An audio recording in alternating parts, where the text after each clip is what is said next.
First off, hi. Hello. Second, I love that you're wearing shorts already and I don't have to tell you to take your pants off. It's a beautiful day here in Vegas. Yes! All right, guys. Welcome back to the channel. Jenna Geary. Chelsea Dion. And we are here with a hamstring workout only because I can't do quads. I'm so sore.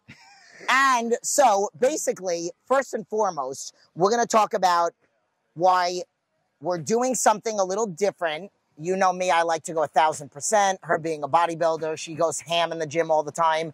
Finally back to doing upper body workouts, so me and her are going to get together again soon. But Chelsea is pulling it back a notch because of something that she's doing right now. So she'll tell you about that and then why it's perfect that I'm here pulling back as well for whatever I'll tell you in a second. Go. The universe just put us on the same little journey. Right, at the same time. Really. So, you know, health is very important, and I do plan on having a very long career. So this season, I'm taking the year to focus on health. And one of those things is improving my gut health. And so every season since I've turned pro, after the season is done, I get sick as hell. Oh, I get really sick. You know, thankfully it's always after the season. But right after the Olympia. Yes. And so, with the HRT company that I'm with, we did a GI map, and turns out I have all these things that are causing all of these issues, like chronic fatigue. You know, I thought that was just, you know, normal, being tired all the time, being in prep, but once I was off of prep, I'm like, why am I still so tired?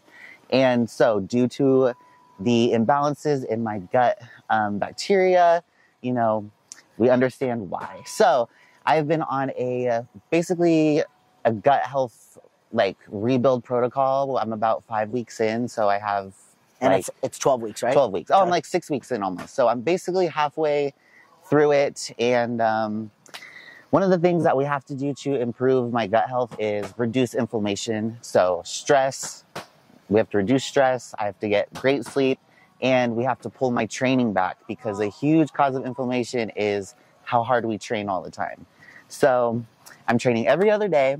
My intensity is very low, and it's not really exciting to watch. It's not really exciting to do. We'll make it exciting. But I have to do it. So are you doing lower rep range and a lower weight, or higher volume? No, I'm just keeping the reps to like 10 to 12.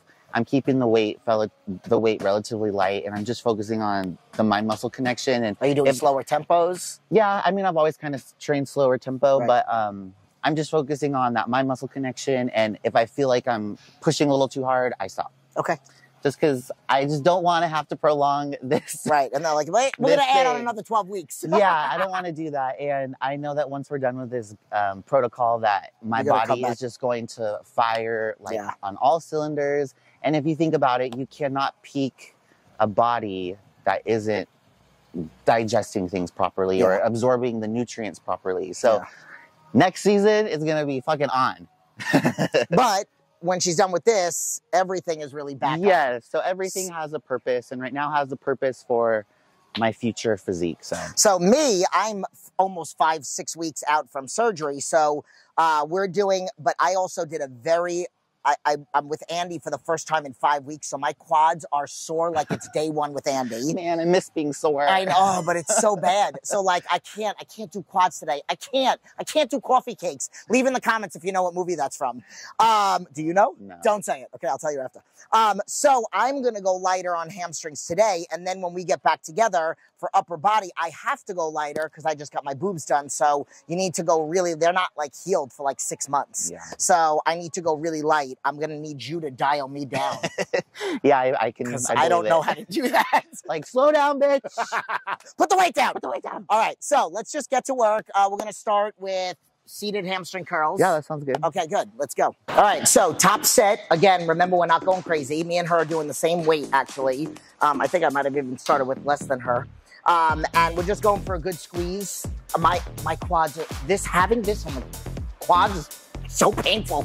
It's not even my hamstrings, my quads. Ow. Okay. Ooh, squeeze. It's so squeeze. It's so nice. Okay.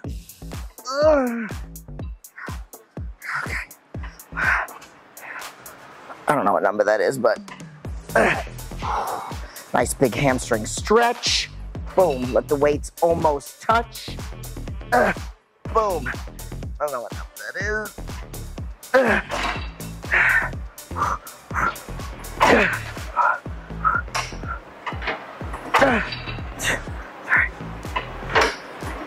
I'll do 3 more. Sometimes I don't even count. I just go by how I feel. I'll do another one.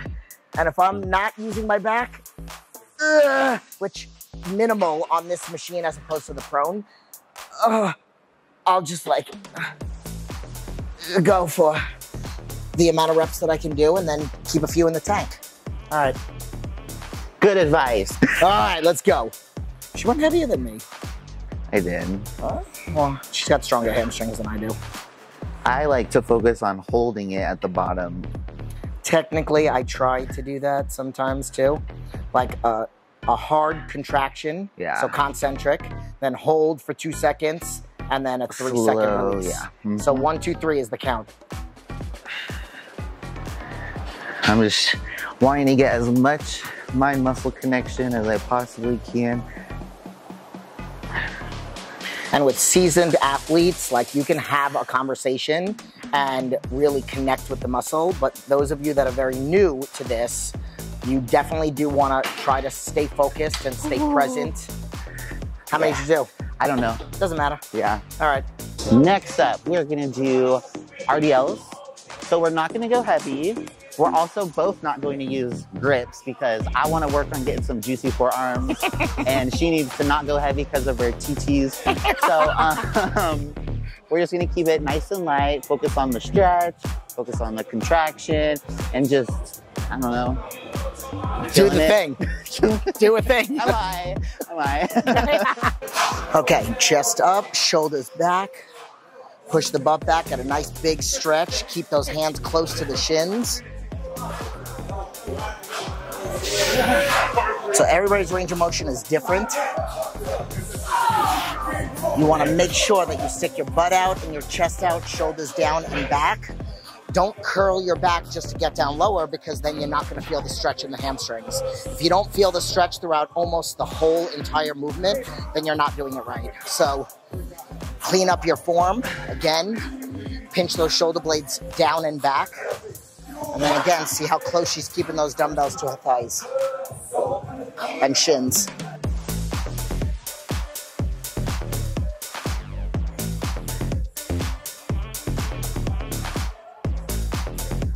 Oh, yes you do. God damn.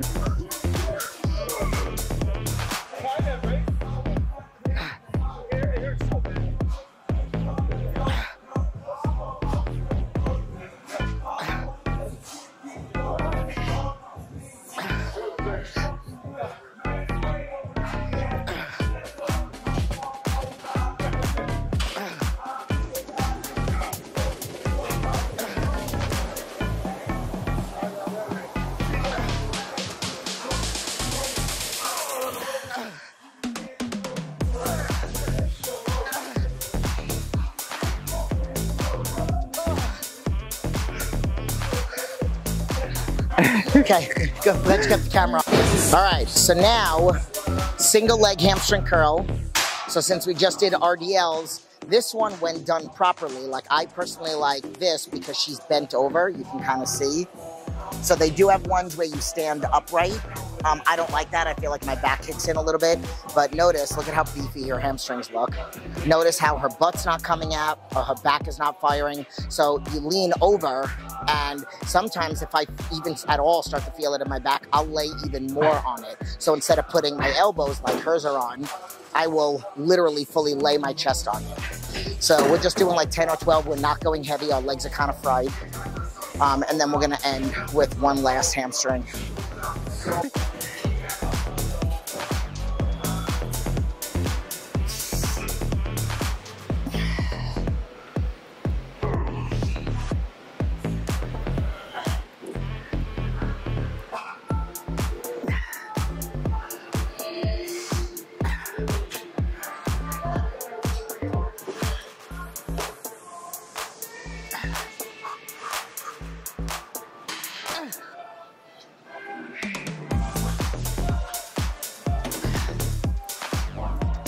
All right, so I'm gonna be very honest. I am not a fan of the really flat prone hamstring curls. I like the ones that kind of are like this, again, for the same sole purpose of like the lower back. So I'm gonna show you, if you only have a gym at the machine, what you don't wanna do and what you do wanna do. If you want it to be all hamstrings and no lower back, you actually have to squeeze and push your hips into the bed and squeeze your glutes. So like, if you just let your glutes relax, like, see how my butt's kind of coming up a little bit? So then it's turning into like a lower back, so my erectors are firing and my hamstrings. But if I squeeze my hips and glutes down, my back isn't firing and it's all hamstrings, and it's making the exercise 10 times harder. So get your ego out and focus on just the hamstrings. Take the back out of the equation.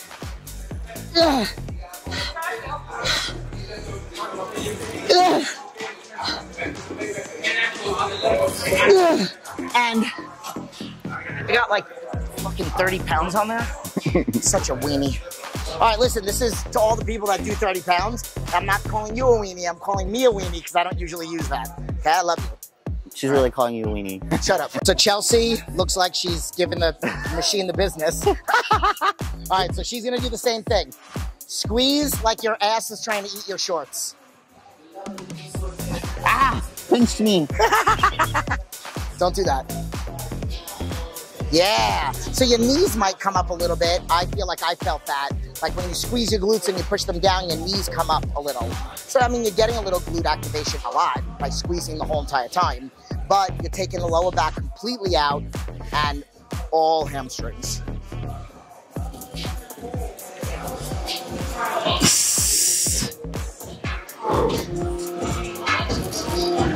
Oh, it's hard, right? Yeah. That's what she said. Have to throw in something sexual at all times. Always. All right, guys, so we are done now. That wasn't anything crazy. I think I decided to kind of like make it more about cueing and talking through it. I'm pretty sure the camera's crooked, but it's okay. Oh, Move over a little bit. Oh, and it's going. Oh. All right, we got 10 seconds. Before it totally falls. So, how do you feel? Hot. Sweaty, but it hot? was good. It was good. We had a good mind-muscle connection. Didn't push too hard.